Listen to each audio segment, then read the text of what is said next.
com os de hoje, com o de hoje, né? Seria o total de 46 aulas, tá? Porque são 2 aulas por encontro. Hoje a gente já tá matando um pouco, né? Mas a gente vai se adaptando, porque é o primeiro dia, né?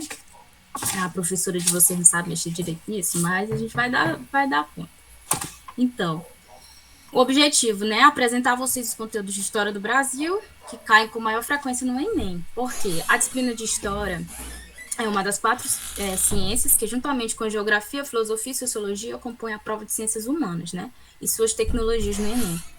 Porque, apesar de não ser uma vilã, já que é uma disciplina da qual os alunos, em geral, gostam, é uma prova que demanda muita atenção, pois o conteúdo é enorme e tem uma grande gama de assuntos passíveis de serem cobrados. O que acontece, gente? As disciplinas, eu não sei se aqui alguém já fez o Enem, tá? Eu só conheço pessoalmente o Paulo Igor, eu sei que ele ainda está no 2º ano do ensino médio. Então, ele nunca fez prova do Enem, ele não vai ter noção de como que são as questões, a não ser que ele tenha tido a curiosidade de olhar e responder algumas questões. Mas o que acontece? As questões de história do Enem são questões de sua maioria que vem com um enunciado enorme. Esses enunciados podem conter imagens, gráficos, qualquer coisa assim, mas que vai ter sempre ligação com o que está no enunciado. São textos grandes, tá? Às vezes, até você consegue ter alternativas que são verdadeiras, mas não significa que ela é verdadeira para dentro daquela questão, porque ela não tem uma conexão com o enunciado da questão, tá? E vocês têm que se atentar a isso, porque eu, particularmente, várias vezes respondia questões sem ler, quando era criança, né? Sem ler enunciado, e só ia atrás do que ele estava perguntando e as alternativas, tá? Não façam isso. Em média, o Enem tem, então, 15 questões, tá? Que são dessa disciplina, variando de edição para edição de cada Enem, sendo mais comum a divisão de 15 questões para a história, 15 para a geografia e 15 para a sociologia e filosofia dentro das ciências humanas, tá?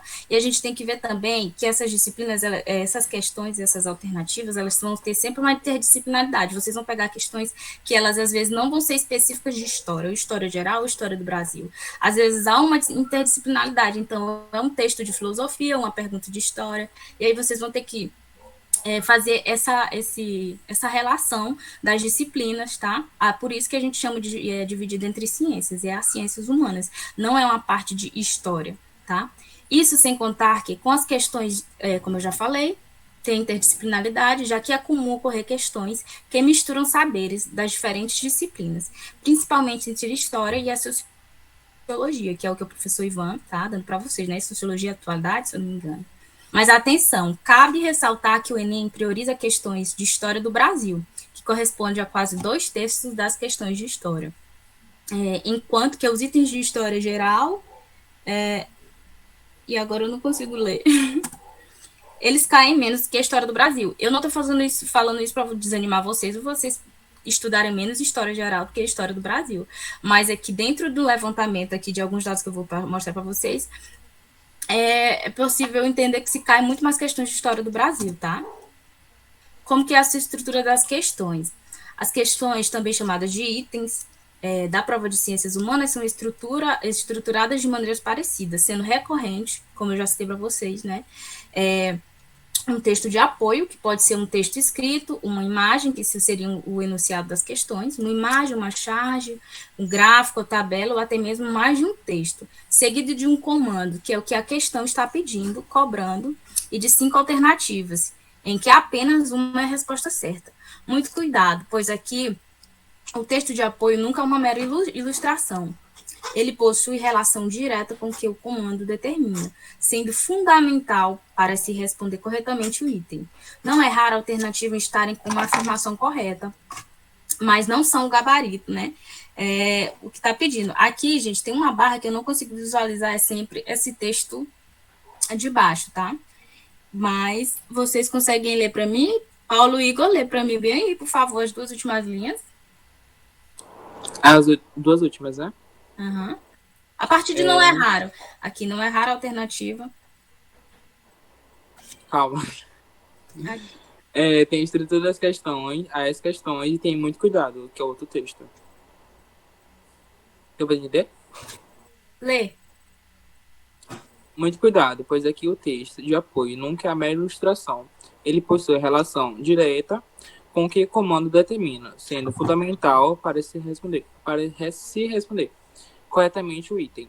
Não é raro a alternativa estarem com a afirmação correta, mas não são o gabarito da questão pelo fato de não se relacionar com o texto de apoio ou com um determinado comando da questão.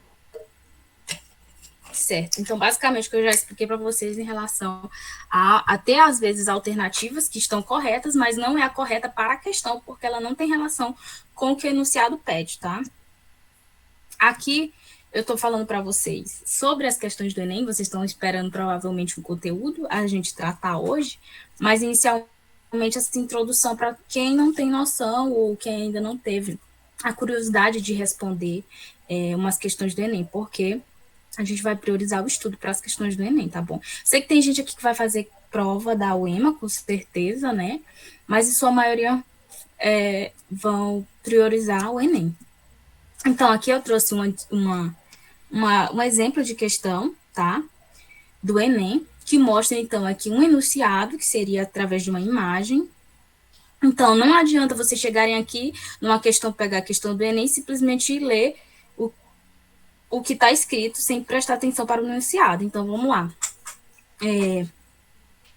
Paulo Igor, eu sei que eu estou te cobrando muito, mas é porque realmente, quando chegar na letra aqui, eu não vou conseguir ler pelo meu computador. Relaxa. Aí, pode ler a letra E para mim, viu? Mas vamos lá, eu vou ler o restante. Atenção, eu vou pedir que vocês respondam para mim, tá? A fotografia datada de 1860 é um indício da cultura escravista no Brasil, ao expressar letra A.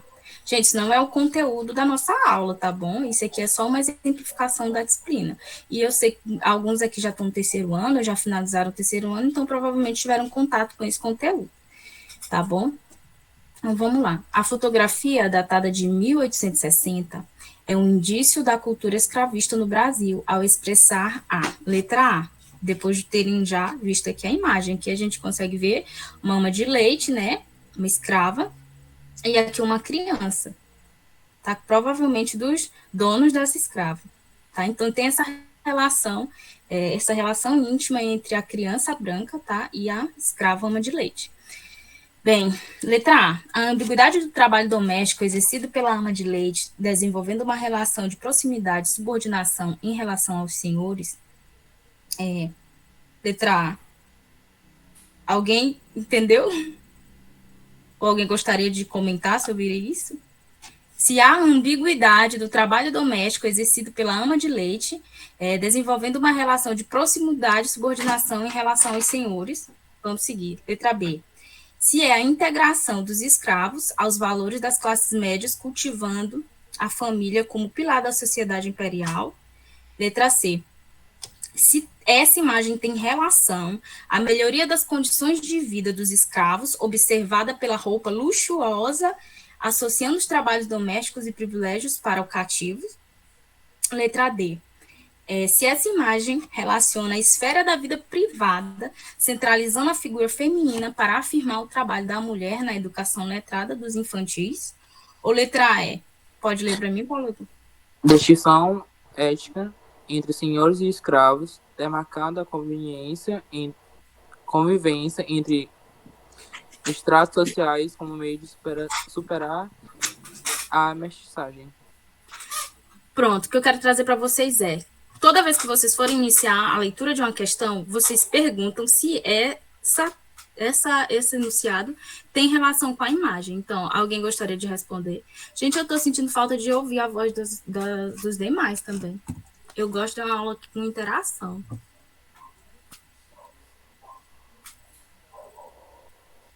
Ninguém, né? Então, acho que é a letra A. Apoio a letra A. Alguém mais?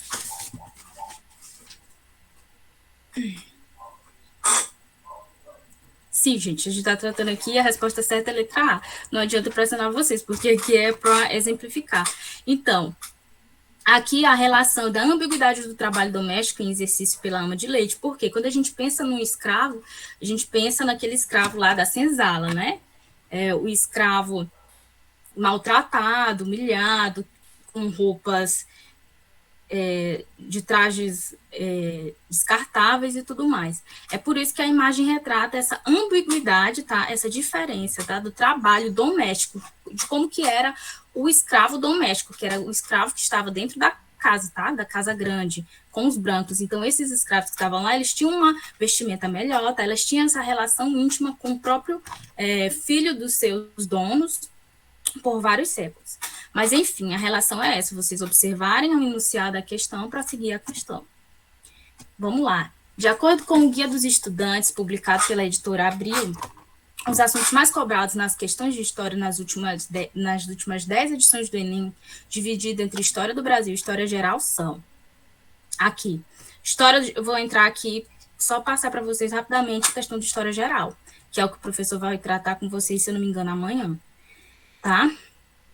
Cai, então, portanto, em História Geral sobre Segunda Guerra Mundial, Guerra Fria, tá? 13,6%, cai muito sobre Idade Média, Baixa Idade Média, Grécia e Roma, Reformas e Revoluções Industriais.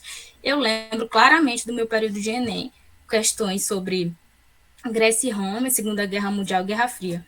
Demais. História do Brasil, o que a gente vai tratar, abordar aqui, cai em sua maioria, 12,3%, sobre o segundo reinado, tá? Que é o Brasil Império, que a gente vai ter a divisão entre primeiro reinado e segundo reinado, a gente vai estudar isso. Tá? Os governos pós-ditadura militar, ou seja, o Brasil após redemocratização, tá? De 1988, com a nossa Constituição Democrática, tá? Então, os governos pós-ditadura militar, aí cai muito sobre Era Vargas também, 11,1%. Primeira República ou República Velha, a partir da proclamação da República, né, com o fim do Brasil Imperial, a gente vai chegar lá também. Cai muito acerca da administração do Brasil, né, economia e sistema colonial, 4,9%, que a gente tem aqui, e sobre a ditadura cívico-militar, que é o período da ditadura militar a partir do golpe de 64, né. Então, certo que tem essa ordem aqui de quantidade do que mais cai, mas a gente vai trabalhar com vocês uma ordem cronológica, não adianta a gente chegar aqui e eu seguir essa ordem do que mais cai com vocês, tá? Porque a gente sabe que na história é causa e consequência, não adianta eu chegar para vocês para falar do segundo reinado se eu me falar do primeiro reinado, como foi o processo do primeiro reinado, ou da independência antes, ou como foi a colônia antes. Então a gente tem que seguir uma ordem cronológica dos fatos, tá? Então, a gente vai começar com vocês sobre tratando o Brasil sobre a perspectiva do descobrimento, tá? Um pouco do período pré-colonial, para a gente abordar os temas da colônia, tá? Desde os ciclos econômicos, tá? O ciclo do pau-brasil, cana-de-açúcar, o ouro, que a gente vai ver isso tudo. As questões da escravização durante o período colonial, até a chegada da família real, todos esses pontos mais importantes do período colonial até a independência, e assim seguindo, tá? Esse primeiro mês eu vou ver com vocês como é que a gente vai organizar direitinho a questão do tempo, porque a gente deve chegar lá para perto de outubro para fazer uma revisão também, né? Pelo menos desses pontos aqui do que mais cai. Bom, é isso, gente. Até a próxima, viu? Eu tô muito cansada, tô brincadeira com vocês, eu botei o meme só pra gente se divertir um pouco, tentando me aproximar da idade de vocês. Vamos lá. Então, como eu falei para vocês, buscando essa ordem cronológica dos fatos sobre a história do Brasil, a gente vai ter que iniciar um pouco lá em 1500, né? Que seria o que a gente chama nos livros didáticos aí de descobrimento do Brasil, né? Botei aqui uma brincadeira com vocês. Quem descobriu o Brasil, né? Foi Pedro Álvares Brau, Bril, Bru. Então, Brau, né? Mas não adianta a gente esperar esse tipo de questão no Enem ou em qualquer outro vestibular que a gente não vai ter, tá bom? Vamos fazer a leitura, porque não adianta também a gente só chegar aqui e assistir a aula, a gente tem que ler. Nem que seja esse livro didáticozinho que a gente tem lá, que a gente esqueceu de devolver para a biblioteca da escola, né? Livrozinho do primeiro ano, segundo ano, terceiro ano, que vocês estiverem na estante juntando poeira. Vocês pegam, leem, risquem mesmo, compram um marcador de texto, gente. Vamos riscar, já que vocês já não entregaram mesmo para a escola, né? E o livro já não tem mais ano para ser usado na escola. Vamos aproveitar e para rabiscar e ler bastante, porque história é leitura, gente. História, todas as disciplinas de ciências humanas, vocês têm que ler bastante. Eu, particularmente, tenho uma dificuldade muito grande de memória. Eu tenho que estar sempre relendo o conteúdo. Então, a aprendizagem é isso. A gente tem que estar sempre repetindo a mesma coisa. Sempre repetindo a mesma coisa para poder realmente ter a aprendizagem daquele conteúdo. Por mais que 2 anos depois a gente esqueça, mas a gente tem que reler e absorver novamente, tá? Então, vamos lá. Mas sobre o Brasil, né?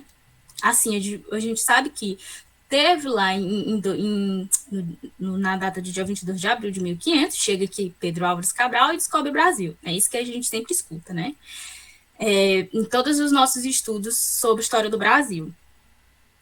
Mas a gente tem que pensar, a gente não pensa que chegou aqui Pedro Álvares Cabral, saiu lá de Portugal, decidiu vir aqui para as Américas, chegou aqui e se fixou. Não, gente, ele passou cerca de 8 dias aqui quando ele chegou no Brasil, tá? O interesse de Pedro Álvares Cabral, quando saiu de Portugal, não era chegar aqui às Américas. A gente sabe que as Américas aqui já tinham sido chegadas pelos espanhóis, pelos ingleses, mas os portugueses não tinham a intenção de chegar aqui no Brasil para povoar, para colonizar, para nada. As intenções deles eram chegar e fazer uma rota para as Índias, porque o boom da economia mundial nessa época era o quê? As Índias, as especiarias das Índias e tudo que era comercializado entre a Ásia e a Europa, tá bom? Então, chega aqui Pedro Álvares Cabral, vê a extensão territorial, vê todas as questões das árvores e tudo mais, e diz aqui é nosso, tá? A gente sabe o quê? Eu acredito que vocês já viram, vocês conhecem o que... Uma divisãozinha territorial, que eu não esqueci até de colocar aqui, mas eu vou citar para vocês, que é o Tratado de Tordesilhas, né? Que é uma divisão feita pelo Papa da Espanha na época, que é uma divisão entre as Américas, do que seria a América da Espanha, a América Espanhola e a América de Portugal. Então, essa região litorânea do Brasil aqui inteira ficou de propriedade de Portugal. Eles simplesmente chegaram aqui e decidiram, é nosso, tá? Não importando os povos indígenas que já estavam aqui. Detalhe, vocês anotem aí. Quando a gente sempre for falar, e principalmente o Enem, que sempre aborda questões da atualidade, e eu sei que o professor Ivan falou com vocês ontem sobre os povos indígenas, a gente tem sempre que trabalhar eles não como povo indígena ou simplesmente os indígenas, tá? São povos indígenas, porque eles chegaram aqui, a gente tinha várias etnias, cada uma com seus rituais, suas culturas, suas línguas. Então, a gente trata os indígenas como povos indígenas, tá bom? Eles que eram detentores da terra. Mas, enfim, chega aqui Pedro Álvares Cabral, fixa por 8 dias, decide ir embora, e a gente vai ter um período que a gente vai chamar de quê? Aqui eu botei para vocês, Brasil Colônia, tá?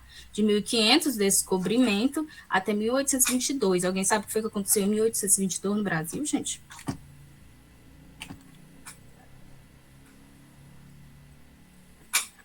7 de setembro de 1822, gente. A independência do Brasil. Aí a gente vai ter o Brasil Império, né? Com o primeiro e segundo reinado. Então, esse período aqui que a gente vai chamar de período colonial. Mas antes disso, a gente tem que abordar e tratar do tema sobre o período pré-colonial, que foi cerca de 3 décadas, desculpa, né? De 1500 até 1532, 1534, que foi o período pré-colonial. E é o que a gente vai tratar hoje na nossa aula. E eu espero que dê tempo, tá? Não sei se eu perdi muito tempo. Mas aí a gente vai adaptando nossos horários. Eu vou me adaptando ao horário de vocês. Mas, enfim, para a gente entender o que é colônia, o Brasil colonial, a gente tem que entender o que é colônia e o que é metrópole. Alguém sabe me dizer o que é colônia e o que é metrópole? Nessa perspectiva de Brasil colonial? Acho que ninguém quer comentar, mas vamos lá. Então, a gente pensa em colônia, a gente pensa em povoamento, tá?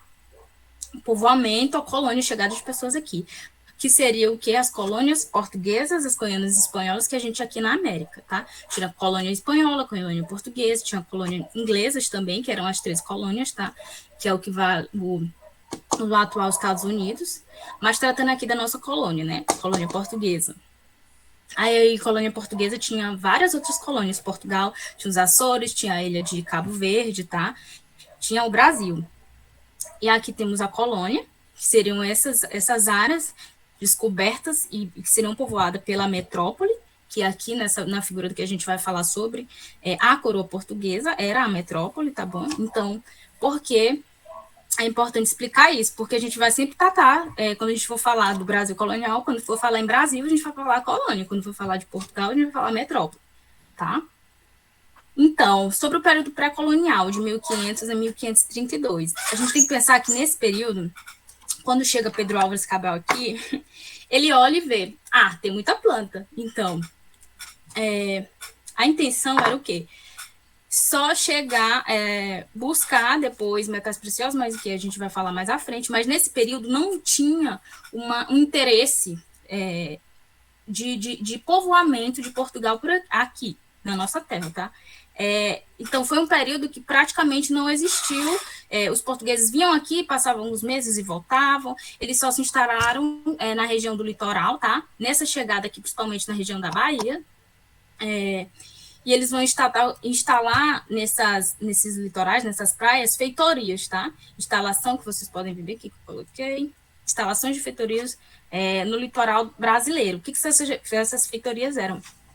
Eram lugares que, principalmente na relação entre os indígenas, que a gente vai citar já já, nesse processo de exploração do trabalho indígena para a derrubada de pau-brasil, os indígenas chegavam, derrubavam os praus, chegavam com a matéria-prima, né, no caso pau-brasil, colocavam nessas feitorias, os portugueses deixavam os materiais, os instrumentos aqui nessas feitorias, os indígenas pegavam, e era essa a relação entre o indígena e os portugueses, tá? Através dessas feitorias. Porque o que acontece, gente? Durante essas 3 décadas aqui, a relação entre os indígenas e os portugueses é uma relação de troca, tá? A gente vai ver que houve, sim, que os indígenas vai haver muita resistência depois dos indígenas, quando começar o trabalho escravo dos indígenas, tá? Mas principalmente durante essas 3 décadas, esses 30 anos, havia uma relação de troca, que a gente vai chamar de escambo, tá?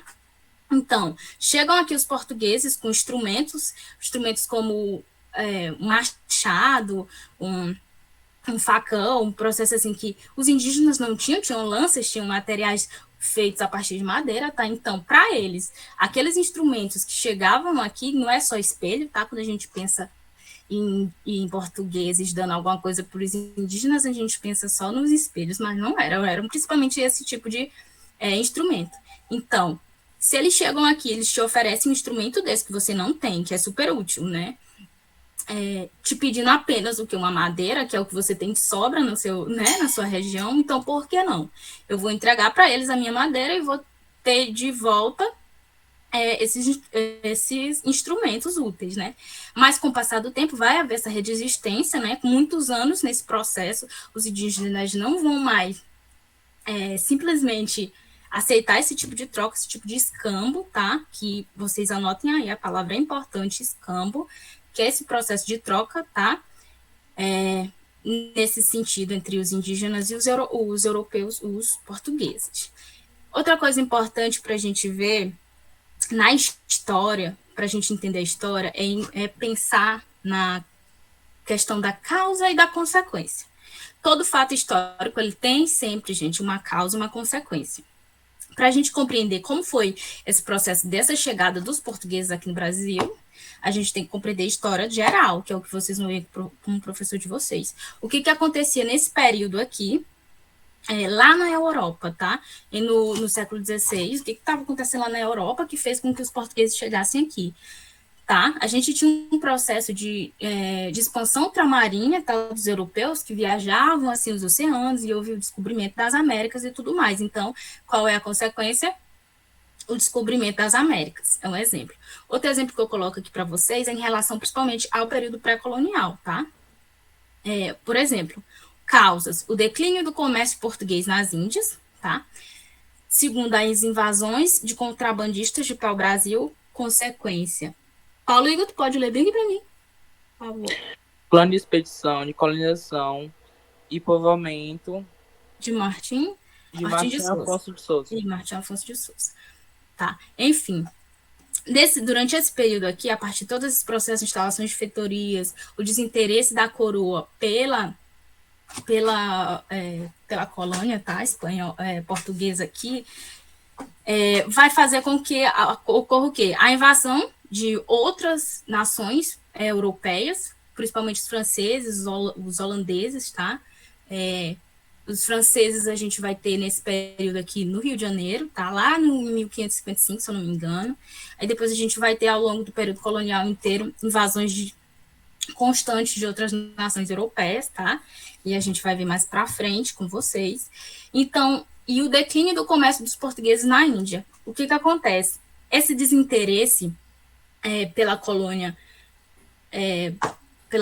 aqui no Brasil também era gerado por quê? Porque, como eu citei lá para vocês no início, o boom da economia mundial na época era o comércio oriental, né? O comércio das Índias, as especiarias e tudo mais. Com o declínio desse comércio na Índia e essas invasões, essas invasões das outras nações, tá, no Brasil, principalmente para extração do pau-brasil, nesse período aqui, vai haver um interesse de Portugal de proteger essas terras, porque por mais que eles não tinham interesse de estarem aqui ou de povoar nesse período, eles tinham interesse sobre a terra, eles não iam deixar ao léu para qualquer outro chegar e dizer que isso aqui é nosso. Certo que eles fizeram isso, mas eles não queriam que ninguém mais fizesse, né? Então, por causa disso, vai ter o processo de povoamento, tá? De colonização e povoamento, a partir de 1532, 1534, com a expedição de Martim Afonso de Souza, tá? Que ele vem para cá, a mando do, então, rei, que se eu não me engano nessa época era Dom João III, filho de Dom Manuel, a gente vai ouvir falar neles de vez em quando, principalmente em algumas questões, se a gente chegar lá, que a gente vai chegar. Então, a gente vai ter os primeiros processos de povoamento e colonização a partir da criação das capitanias hereditárias, tá? Então, e eu já dei a resposta para vocês, eu coloquei aqui para vocês rapidinho só. Qual foi a organização espacial e política inaugurada por Dom João III para o povoamento da colônia? Como eu falei já para vocês, as capitanias hereditárias. O que eram essas capitanias hereditárias? Como eu falei aqui, foi uma organização geoespacial, tá, aqui, e política e econômica do território da colônia. Então, a gente sabe que os portugueses chegaram aqui na região do litoral baiano, né, e lá em 22 de abril de 1500, e Portugal teve a intenção de povoar essa região litorânea, tá? Então, por muito tempo, essa região do centro do país vai demorar um pouco mais para ser povoada, vai ser povoada a partir da busca pelos minérios, né, por ouro, por diamante, aqui na região de Minas Gerais, depois pelos bandeirantes, tá? Que a gente vai também tratar ao longo desses dias, desses meses. Então, como eram essas capitanias hereditárias? Eram aqui, como eu citei para vocês, 15 lotes, o total de 14 capitanias, que eram doadas para 12 donatários. Quem eram esses donatários, gente? Eram nobres, de sua maioria nobres portugueses, que lá em Portugal eles não tinham terras, eles não tinham várias posses, eram nobres mais pobres, tinham muitos títulos, mas eram portugueses, tá? Nobres. Então, eles recebiam essas capitanias, eles poderiam fazer uma divisão e doação para terceiros, que ficaram chamadas e conhecidas de Seis Marias, tá? Mas eles eram o governante da terra, tá? Eles poderiam cobrar impostos, inclusive desses terceiros, que eles faziam doações das Seis Marias, eles tinham o poder político, eles tinham o poder jurídico, judiciário e os 3 poderes que a gente conhece hoje, tá? Das suas capitanias. Então, mas eles tinham a posse da terra. A posse dessa capitania, a propriedade dessa capitania era da da coroa portuguesa. Aqui eu coloquei para vocês a diferença entre posse e propriedade. Até um conceito jurídico, tá? Que a gente vai tratar. O que é a posse, o que é a propriedade? Eu posso, gente, ter uma posse, mas não ter a propriedade da terra. Ou seja, posse, eu estou em uso, eu estou utilizando, tá? Eu uso esse objeto, por exemplo. Esse celular é de minha propriedade e está sobre a minha posse. É de minha propriedade porque juridicamente ele é meu, tá? Ele é meu, eu comprei, tá no meu nome, eu tenho a propriedade dele. E está na minha posse porque eu uso. Mas ele pode ser de minha propriedade, mas está na posse de outra pessoa. Eu posso emprestar ele para minha irmã, tá? Ela vai utilizar, ela está sobre a posse. Ela está com a posse do celular, que é de minha propriedade. E eu, que tenho a propriedade, a qualquer momento posso pedir a posse desse bem, tá? No caso aqui das capitanias hereditárias. Então, os donatários tinham a posse dessa terra, tá? Mas era de propriedade da coroa. E eles tinham uma relação direta com a coroa, que eles tinham e eram subordinados exclusivamente à coroa portuguesa nesse aspecto. Eles não tinham subordinação entre si, ou seja, essa ligação entre os donatários, eles não tinham subordinação, um e o outro não interferiam, eles tinham autonomia. A subordinação deles era apenas com a coroa portuguesa, tá? Como eu coloquei para vocês aqui, é um sistema de governo descentralizado. Descentralizado porque cada donatário vai ter essa ligação com a coroa, tá? Não vai ser um governo centralizado dentro da própria colônia, aqui. Então, como foi o fracasso dessas capitanias hereditárias, que deu origem ao chamado governo geral? Gente, a partir do fracasso, e por que houve o fracasso? Apesar dessa doação, desses lotes de terra, através do que eles chamavam de cartas de doação, mas apesar do nome não era dado, tá? Não tinha a propriedade, eles tinham apenas a posse, como eu já falei para vocês. Apesar dessa doação, dessa carta de doação para vários donatários de Portugal, muitos não chegaram nem a vir para o Brasil, tá? Essa intenção era que viessem para o Brasil e pudessem povoar, para resguardar, principalmente o litoral, das invasões de outras nações europeias, tá?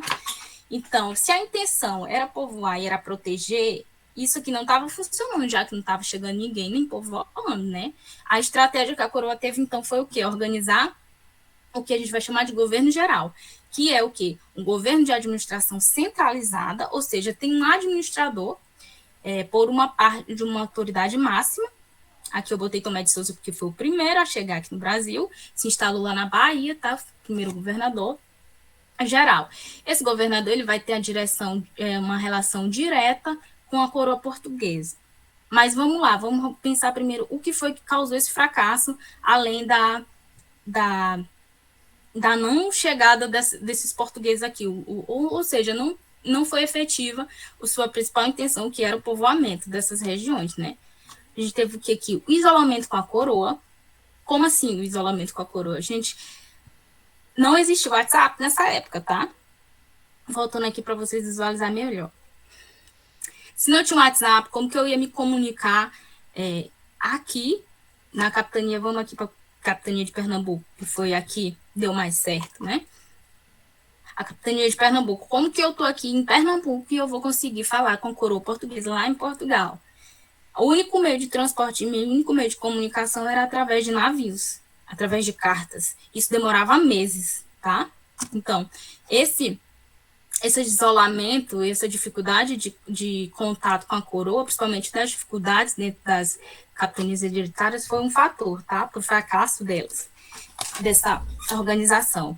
A falta de investimento em recurso, como eu falei para vocês, apesar de não haver um investimento direto da coroa aqui, porque a intenção com essas capitanias hereditárias era também o mínimo de investimento por parte da coroa, ou seja, os donatários era que investiriam do seu próprio bolso nas terras, se fosse para cultivo de alguma coisa, plantação, extração, qualquer coisa, ou apenas a extração do pau-brasil para venda, tá? Mas a administração e o financiamento era por partido dos donatários, tá? Então, havia falta de investimento de recursos por parte da coroa, assim como inexperiência administrativa dos donatários, tá? e em falta de investimento e de recursos também dos donatários, porque apesar de serem muitos nobres, alguns não eram os maiores ricos, tá? Ou tinham bens, ou possuíam recursos para implantar aqui algum meio econômico que fosse útil para ele, tá? Além dos ataques indígenas. Eu falei para vocês que no início havia uma relação de escambo entre os indígenas e portugueses, que por algumas décadas, em algum período, foi passiva. Mas, a partir, principalmente, da divisão dessas capitanias hereditárias e da tentativa de povoamento, a chegada deles e o cultivo de algumas plantas, como a gente vai ver mais na frente, a questão da cana-de-açúcar, a tentativa da exploração da mão de obra dos escravos também dentro da plantação de cana-de-açúcar, vai haver e vai começar a haver muita resistência por parte dos povos indígenas em todo o litoral brasileiro, tá? Esses ataques indígenas nas capitanias hereditárias vai ser também um fator muito importante para o fracasso dele. Então, se essas capitanias estão sendo fracassadas, o que a gente pode fazer? Pensou o rei lá, Dom João III. Vamos, então, criar aqui um governo geral, que seria uma região de governança de todas as capitanias hereditárias, tá? Hereditária por quê, gente? Esqueci de falar para vocês. Porque essas capitanias hereditárias, o que é hereditário, o que é sucessório, o que passa para o filho, passa para a próxima geração. Então, o donatário tinha a posse daquela capitania, daquele lote, e poderia passar para os seus herdeiros, tá? Sucessórios. Por isso, capitanias hereditárias. Mas voltando aqui, então pensou João III, né? Vamos lá, vamos organizar aqui então um governo, uma administração centralizada dentro do próprio colônia, para que eu possa ter um contato mais direto. Então, não deixou de existir as capitanias hereditárias, mas aquilo que eu falei de vocês, que não havia subordinação ou não havia hierarquia entre um capitão donatário e outro, eles tinham uma relação direta apenas com o rei. Aqui eles vão começar a ter que dar, digamos, satisfação aqui para o governador geral, tá? Que vai ser a administração centralizada dentro da colônia. Que ele, então, vai entrar e vai se comunicar com a coroa portuguesa, tá? Com a metrópole. Então, aqui, a partir disso, e da instalação do governo geral, vai, então, chegar e vai dar origem à primeira capital do Brasil, em 1549, que foi lá na Bahia, tá? Vai ser Salvador, essa primeira capital do Brasil. E a função, o governador geral teria também a função da expansão da fé cristã. O que acontece? Esse Tomé de Souza, que eu citei aqui para vocês, que vai ser nosso primeiro governador geral, e que vai se instalar lá em Salvador, a primeira capital do Brasil, ele vai trazer nessa expedição, juntamente com ele, os primeiros jesuítas, tá? Que tinham o quê? O objetivo de quê? Eles, e a gente sempre ouviu, ao longo dos nossos estudos de história, em sala de aula, que eles tinham o objetivo de expandir a fé cristã, de aumentar os cristãos pelo mundo. Por quê? Aí, como eu falei para vocês, tudo tem causa e consequência, né? Dentro da história e dos fatos históricos, a gente tem que tratar o que estava acontecendo lá na Europa. Aqui, em 1549, a Europa passava pelo enfraquecimento, tá, da Igreja Católica. A gente vai buscar lá a Idade Média. Os três, a gente tinha a monarquia, né, o clero, que era a Igreja Católica, e o povo. O clero era que estava sempre em paralelo com a monarquia, que tinha um poderio, que tinha os recursos econômicos e tudo. Nesse período de 1500, a gente vai ter a expansão do protestantismo, né? Com a reforma protestante, Martinho Lutero e tudo mais, lá no final da Idade Média e início da Idade Moderna. E aí a gente vai ter esse aumento de protestantes e a queda de cristãos católicos, tá? E aí é nessa expedição de Tomé de Souza que chegam os primeiros jesuítas no Brasil e vão tentar aumentar a quantidade de seus seguidores através da expansão da fé principalmente em relação aos indígenas. Mas o objetivo aqui não era só expandir a fé cristã, era diminuir também a resistência dos indígenas, tá, gente? Através da fé, o que a gente vai chamar de aculturação, né? E aí eu acho que o professor vai falar com vocês também, já falou sobre isso, que esse processo de aculturação, que a imposição de uma cultura sobre a outra, né? Que é a extinção da cultura dos povos originários e a instalação de uma cultura, de uma outra cultura, uma cultura extra, fora a parte, né? Que seria a cultura religiosa europeia, que é o cristianismo. Bom, espero que vocês tenham compreendido até aqui. Aí eu trouxe algumas questões para a gente responder. Antes de tratar sobre, de fato, o período colonial, tá? A gente tratou aqui sobre o período pré-colonial e o início da construção do período colonial com as capitanias hereditárias e o primeiro governo geral, né? E aí eu trouxe as questões para vocês. Essa primeira questão é da PUC, tá? E eu gostaria de que a gente respondesse por quê. Gente, a leitura das questões, elas servem também para aprendizagem, tá? Ela não tem a função apenas da gente questionar o que a gente estudou. Ao ler um enunciado de uma questão, às vezes você aprende coisas que você nem sabia. Ou então você relembra o que você já estudou, tá? Então, aqui a gente vai ter a primeira questão. Eu vou ler e vou dar uns segundos para que alguém me responda. Tá bom? Eu gostaria que de fato me respondesse, porque eu não estou ouvindo a voz de ninguém além do Paulo Igor, que é o único que eu conheço, então eu vou falar o nome dele direto. Se fosse em sala de aula, eu estaria sempre perguntando para vocês, porque talvez eu não adaptei ainda uma metodologia de aula para pré-vestibular. Talvez seja essa aula mais de empurrar conteúdo, assim. Eu gosto de uma relação mais de conversação, tá bom? Mas vamos lá, primeira questão. Responder a questão sobre o período pré-colonial brasileiro com base no texto a seguir. Responda, né? Se responder aqui tá errado. Vamos lá. Aqui a gente tem um texto, tá? De Mário Maestre. O texto de Terra do Brasil, a Conquista Lusitana e o Genocídio Tupinambá. De São Paulo, editora Moderna de 93. Vamos lá, esse texto diz: a primeira vez que viestes aqui, vós o fizeste somente para traficar. Aí a gente vai ver que tem um português um pouco mais arcaico, né? A própria escrita e leitura. Então, vai ser provavelmente um texto que, se vocês pegarem essa questão durante uma prova de vestibular, você vai ter que fazer uma leitura 2 ou 3 vezes. Eu mesma, pessoalmente, quando li essa questão, tive que ler esse enunciado umas 2 vezes, né? Porque é uma leitura difícil. Vamos lá de novo. Da primeira vez que viestes aqui, vós o fizeste somente para traficar.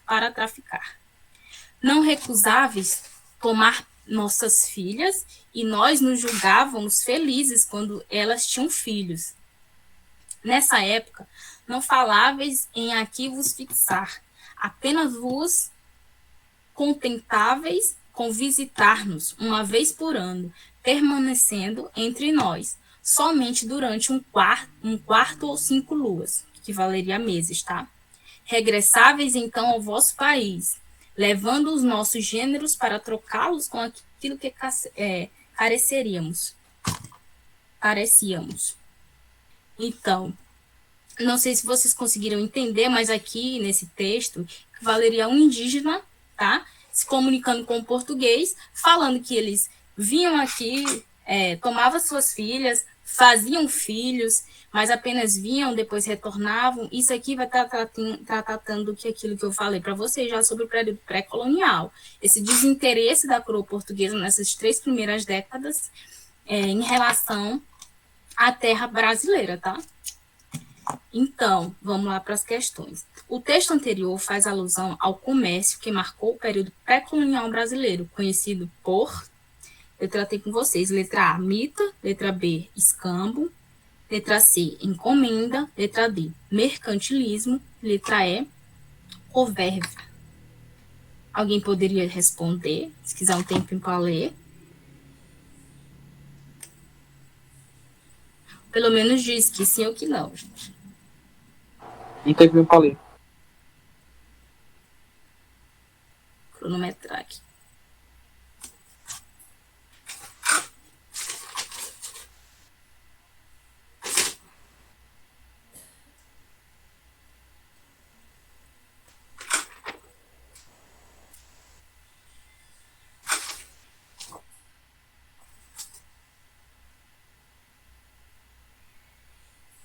Já deu, né? Eu acho que é a D. D. Sim. Eu acho que é a B. Eu acho também, cadê? É um palpite arriscado. Aí é que tá. Vamos lá. Vocês lembram que quando eu estava falando lá no início, dando uma pincelada sobre as questões do Enem, elas diziam para a gente tratar e relacionar o que se pede com o enunciado. Aí, quando a gente for tratar sobre as questões dos ciclos econômicos e sobre a economia no período colonial, a gente vai tratar disso um pouco melhor. Mas, vocês citaram letra D e letra B. Tá? A resposta aqui certa, só para esclarecer, é o escambo. Ele fala que o texto anterior faz alusão ao comércio que marcou o período pré-colonial brasileiro. Eu falei para vocês que a relação dessas 3 primeiras décadas, bem que entre indígenas e portugueses, era relacionada à questão da troca, né? Principalmente troca de ferramentas entre os indígenas e os portugueses que levavam aqui o pau-brasil. Então, havia essa troca. Era o escambo, tá? Que eu também já citei para vocês. Foi, então, essa alusão ao tipo de comércio que acontecia aqui no período pré-colonial. Então, como eu falei para vocês, esse texto aqui se refere ao, digamos, que a um indígena falando a um português, tá?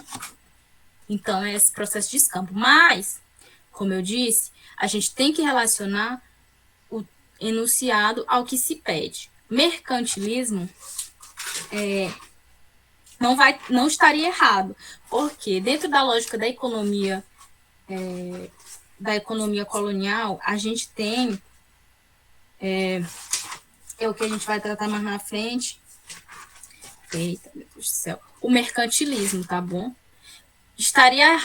É uma alternativa que pode ser que esteja certa, mas não em relação ao que se pede no enunciado, que se pede aqui na questão, tá bom? Mas o mercantilismo vai estar também dentro de uma das características da economia colonial, mas não do pré-colonial, nessa questão específica. Agora, letra E, ou segunda questão. Alguém quer ler? Em 1534, o governo português concluiu que a única forma de ocupação do Brasil seria através da colonização. Era necessário colonizar. Simultaneamente, todo o extenso território brasileiro, essa colonização dirigida pelo governo português se deu através da Letra A.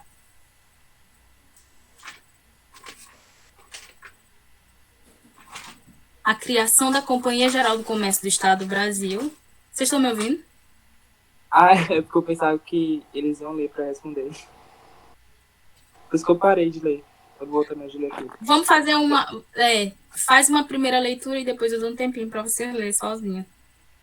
Letra A. Criação geral da Câmara Municipais. Letra C. Criação da Capitania Hereditária. Letra D. Montagem do sistema colonial. Letra E. Criação e distribuição das semárias. Marias.